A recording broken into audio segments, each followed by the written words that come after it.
In the years after the Great Collision of shield walls, England believed it had changed enough to survive the next wave. Memories of earlier invasions still clung to the coastline, burned settlements, emptied monasteries, abandoned farmland. Those memories did not soften with time. They hardened into routine. Coastal doors were barred earlier. Families stored what they could where it was harder to steal. Priests spoke prayers with one eye on the sea. Even on calm days, the horizon felt like a question. The fear did not paralyze the kingdom. It pushed it to prepare. Leaders poured effort into building a defense that looked different from the desperate scrambling of the past. Cavalry became a priority. Horses were gathered, trained, and organized so riders could move as a unit, not a handful of brave men galloping into chaos. Archers trained until their volleys became disciplined and repeatable, something a commander could plan around rather than hope for. Commanders drilled communication and response, learning how to move orders across distance without losing time to confusion. They learned to think in systems: supply, signal, movement, reinforcement. Over time, England built something it had lacked before, and it was more than weapons. It was structure. That structure depended on early warning. Scouts watched the coasts. Beacon fires waited on hills and headlands. Messengers stood ready to carry detail to the nearest commander, and from there, onward to the king. The chain was simple: sight the sails, raise the signal, spread the word, gather the force. It assumed that the enemy would announce itself the way it always had. Because England was certain of one thing: the Vikings would return. Everyone knew it. Yet certainty about the return became certainty about the method.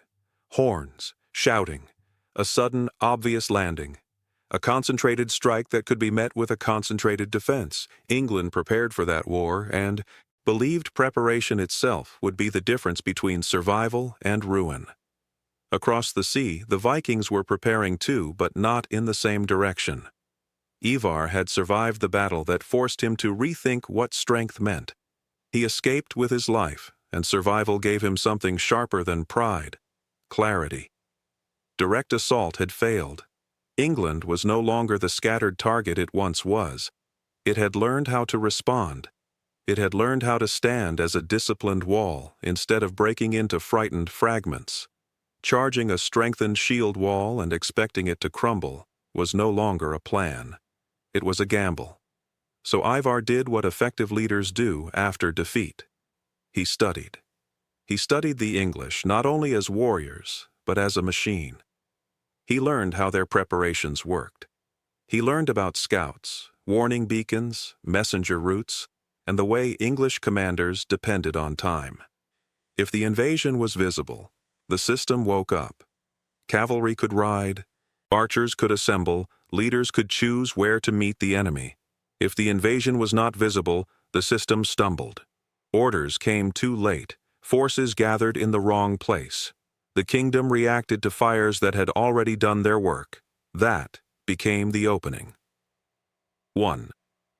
When Ivar gathered other Viking leaders, he did not offer them a heroic speech. He offered them a practical one. The English expected horns. The English expected warning. The English expected a single storm breaking over a single shore. Ivar told them to deny all of it. Come without warning. Come in small groups, not one great host. Spread across England instead of focusing on one landing.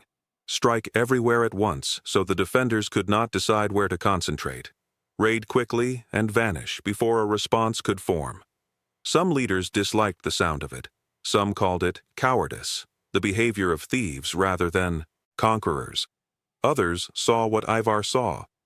England had changed. If the Vikings stayed rigid, they would bleed for tradition.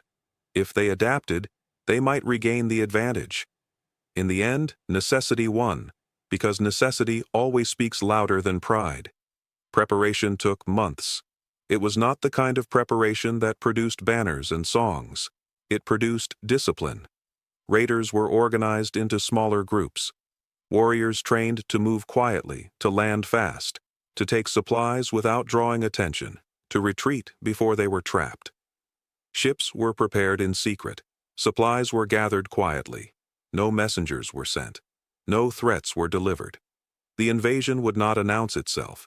It would arrive like a rumor made real. Meanwhile, England waited with confidence. Warriors trained with cavalry, archers refined their craft, commanders drilled communication and response. Scouts watched the coasts. Beacons stood ready. The kingdom believed it would know the moment the Vikings came. The system was designed to turn early warning into rapid response. England believed it had built a net that could catch the Longships. But the Vikings did not come the way England expected. In the summer of 825, Longships began to appear along the coasts of England. Not in one place, not as one dramatic fleet. A few ships here, a few ships there. A handful somewhere else. Scouts saw them and scouts reported them, but the reports were no longer a single line pointing to a single invasion. They became a flood of signals pointing everywhere at once. The warning network, built for clarity, now produced confusion.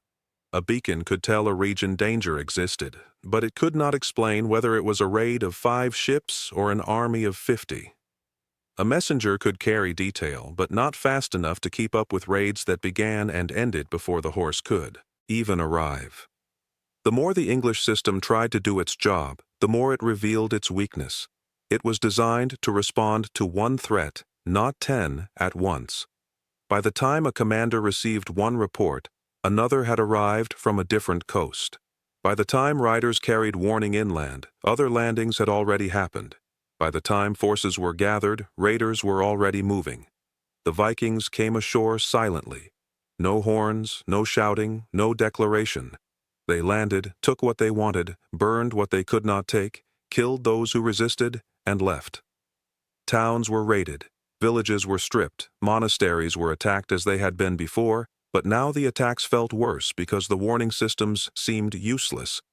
Farms were hit for livestock and food. Then, before English warriors could arrive, the raiders were gone, back to sea or slipping away toward another target. 2. For England, the worst part was the timing. Every response arrived late. Every defense marched toward yesterday's fire. The kingdom discovered a different kind of helplessness, not the helplessness of weakness, but the helplessness of being outpaced. The English had prepared for a visible invasion. They were now facing something else, a scattered campaign of raids designed to overwhelm the very idea of response. There was no single enemy army to confront. There was no decisive battle to win. There were only sudden blows and empty roads. Silence made the terror sharper. A loud invasion gives fear a shape. People can point to it, name it, and run from it. Silence turns every rumor into a threat. It makes every delay feel like doom. When horns do not sound, the mind fills the gap. Coastal communities lived with the sensation that the next strike could come at any moment, and that by the time help arrived, the moment would already be gone. Throughout that summer, the pattern repeated. Ships appeared on different coasts. Attacks struck different towns. The English tried to concentrate forces, but concentration left gaps. The English tried to defend key targets, but the Vikings chose different ones. The English tried to prepare, but the Vikings came from directions the system did not anticipate. Eventually, English commanders gathered to confront the truth. They realized they had prepared for the wrong kind of invasion. They had assumed the Vikings would come loudly. They had assumed warning would always exist. They had built their strength around that assumption, and Ivar had turned it into a weakness. The English were not losing because they could not fight. They were losing because they could not arrive. So England adapted. The shift also demanded new thinking about information itself. A single messenger could be intercepted, delayed, or simply arrive too late. So the English began to rely on redundancy. More riders, more routes, more trusted local witnesses. Instead of one message flowing upward and then back down, information began to move sideways between neighboring settlements. If one town saw sails, the next town needed to know immediately, even before the king did. Speed mattered more than ceremony. Beacons, too, changed meaning. Earlier, a beacon had been a summons, an order to gather the main host. Now it became a prompt for local action. Close the gates, move livestock, secure food stores, arm those who could fight, and prepare to pursue. The signal did not promise rescue, it demanded readiness.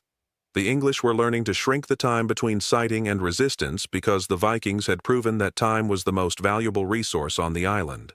This was hard on communities. Keeping men stationed and ready meant pulling them away from farms and trades.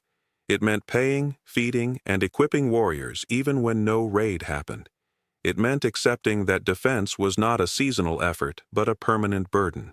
Yet the alternative was worse: living at the mercy of silent ships.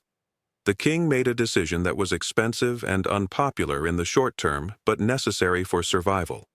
Warriors would be stationed throughout the kingdom, across towns and villages, not held in one great reserve waiting for a single alarm. The goal was simple: reduce the distance between danger and defense. If the Vikings could strike anywhere, then readiness had to exist everywhere. 3. A new system began to take shape. Warriors were placed in strategic settlements, not just in one royal host. Messengers were reorganized so information could move along multiple routes instead of one fragile chain. Beacon fires were improved so signals could be raised faster, and so a warning could mean brace and respond locally rather than wait for the main force. Commanders were given authority to act without waiting for the king's approval because delay was now the enemy. This required more than moving men, it required changing habits. Towns that had relied on distant protection had to learn to defend themselves first. Villages had to organize watch, gather weapons, and identify safe routes. Local leaders had to learn to decide quickly, even when information was incomplete. The English learned that certainty was no longer available and that readiness had to function without it. The system was not perfect. It could not be perfect. England was building it while under attack. Some areas were protected better than others. Some commanders were faster and smarter than others. But the changes mattered. When Vikings appeared on one coast, defenders were more likely to be nearby. When raiders tried to loot supplies, resistance sometimes met them before they could leave. When the Vikings tried to vanish, pursuit became more dangerous. By the end of the summer of 825, the silent invasion had changed shape. The Vikings still raided, but they no longer did so with complete freedom. The English still suffered losses, but they were beginning to respond in time often enough to make the raids costly. The conflict shifted from a one-sided harvest to a contest of movement and decision. Ivar noticed. For the Vikings, the summer of silent raiding carried its own lesson as well. Silence made them faster, but it also demanded discipline. A horn could gather scattered men. A shout could rally a line. Without noise, raiders had to trust plans, timing, and each other.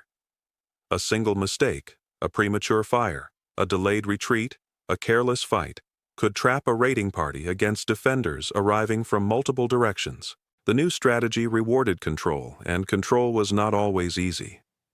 That tension helps explain why Ivar's later decision to concentrate at York mattered. A large assault allowed Viking leaders to return to the kind of warfare they understood: direct, forceful, decisive. It also revealed that England's adaptation had not been a temporary patch. It was becoming a new way of life. A strategy built on surprise weakens the moment the enemy learns how to live without certainty. England was learning. The scattered raids were no longer as effective. So Ivar began to shift again. If disruption was meeting resistance, perhaps control required something stronger. He decided to concentrate forces once more. In 826, Ivar gathered his Vikings into a larger army. Instead of striking everywhere, he chose to strike somewhere that mattered. He chose York. York was a major trading center and an important city. Capturing it would do more than provide plunder. It would provide a permanent base, a place to hold, to supply, to plan from. York was defended, but Ivar believed it was vulnerable enough to be taken, especially if the Vikings brought concentrated force. He believed a major city could force England into a fight with consequences. 4. The fleet sailed up the river toward York. This time, the approach was visible. Scouts saw the ships, messengers carried warnings, beacon fires spread the signal. England's system, designed for visibility, finally had what it needed: time. The English gathered forces. Commanders organized defenses. Warriors prepared the city. Supplies were secured. Gates were reinforced. Archers were positioned where they could dominate approaches. And when the Vikings attacked, they did not meet a panicked scramble. They met an organized defense. The battle for York was fierce. Vikings pressed the assault. English defenders held walls and streets. Fighting erupted wherever attackers tried to force entry. Days passed. Men died. Men were wounded. Both sides exhausted themselves, but the English held. Finally, the Vikings retreated. York did not fall. That retreat carried a message. England was no longer a kingdom that could be bent quickly. It could adapt. It could resist. And it had learned that waiting for warning was not enough. Even when warning existed, victory was not guaranteed. It had to be earned through organization and endurance. By 830, the pattern of the conflict had become clearer. The Vikings would continue to raid and test. The English would continue to defend and adjust. The struggle would last for years, shaping the future of the island. Over time, it would lead toward the creation of the Danelaw, toward the integration of Vikings into English society, and toward pressures that pushed England toward unification under a single king. Yet those long-term outcomes were not visible in 825. In that year, England only knew the Vikings were back and that the old certainty of preparation had failed. In that year, the Vikings only knew that silence had worked and that England could learn quickly. The lesson of the silent invasion was clear. Warfare was changing. Brute force alone was insufficient. Organization mattered. Strategy mattered. Innovation mattered. The ability to adapt mattered. And those lessons did not stop at the battlefield. England began to establish permanent military settlements throughout the kingdom, bases for rapid response and local defense. Warriors stationed there could move quickly to threatened areas instead of marching from far away. Supply lines were organized to support quick mobilization. Communication systems were improved so information could spread faster across regions. Defensive infrastructure began to form, not as a single wall, but as a network. The Vikings continued to evolve as well. New leaders emerged who understood strategy. New tactics were tested. Some Vikings began to think about permanent settlement rather than only seasonal raids. Trading posts appeared. Some groups stayed longer. The line between raider and settler began to blur in ways that would reshape politics and identity. English fortifications grew more sophisticated. Defensive structures were improved. Walls were strengthened. Towers were built. Gates were reinforced. The English prepared not only for sudden raids but for siege warfare, because the attack on York showed what a concentrated assault could look like. The Vikings responded by developing siege tactics of their own, adding new tools to their arsenal as the conflict demanded. 5. Even monasteries changed. Walls were built around them. Defenders were stationed. Treasures were hidden or moved. Religious communities adapted because survival required it. The English Church took on new roles as well. Bishops and abbots became organizers and, at times, commanders, coordinating resistance and defense as religion and warfare became intertwined. Trade routes shifted as merchants learned to avoid areas of conflict. New routes formed, safer but longer. Trading posts moved. Commerce continued, but it became riskier, and risk changed everything. The population moved as well. Some people fled coasts, some gathered into fortified settlements, some became refugees, and some joined defense forces simply because survival demanded participation. By the middle of the next decade, a new reality began to take shape. England became more divided in practice, with regions controlled by different powers and contested borders that shifted under pressure. The concept that would later be known as the Danelaw began to emerge as the conflict carved the island into zones of influence, all of it traced back to the moment when the Longships returned without horns. The silent invasion of 825 was not the end of Viking invasions. It was not the moment of final English victory. It was the moment the conflict transformed, when both sides realized the future would be determined by those who could adapt fastest. By the time people looked back on that period, the change seemed obvious, but in the moment it was exhausting. A kingdom can endure one crisis with a surge of effort. It is much harder to endure endless uncertainty. England's adaptation was not only military, it was emotional. It trained communities to live with alarms, to recover quickly, to rebuild without believing rebuilding would be the end of fear. That hardened the kingdom, but it also reshaped it, because a society that learns to survive constant threat is not the same society that existed before. And for the Vikings, the same period planted ideas that would grow later. Raiding produced wealth, but it also revealed opportunity.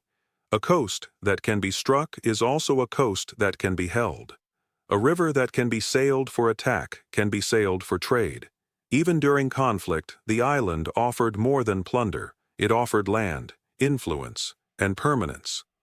It began with silence, and that silence changed everything.